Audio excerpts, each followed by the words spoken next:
O bătrână stătea la o masă într-o cofetărie. Chelnerița i-a adus meniul și i-a cerut comanda. Bătrâna a întrebat: cât costă o felie de tort? Chelnerița i-a răspuns: 3 lei. Bătrâna a scos niște monede din buzunar, a început să numere încet și apoi din nou a întrebat: și cât costă felia cea mai mică? Chelnerița devine puțin nervoasă pentru că avea multe mese de servit și i-a răspuns: 2 lei. Nu-i nimic. Atunci iau cu plăcere cea mai mică felie, a răspuns bătrâna.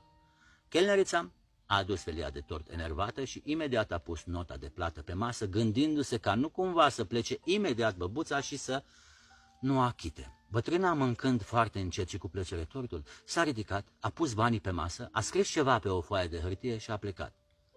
Pe marginea farfurioarei mai lăsase un plic. Când chelnerița s-a dus să curețe masa, a observat că bătrâna îi lăsase bacșiș 1 leu. Emoția și surpriza i-au adus o suferință în suflet.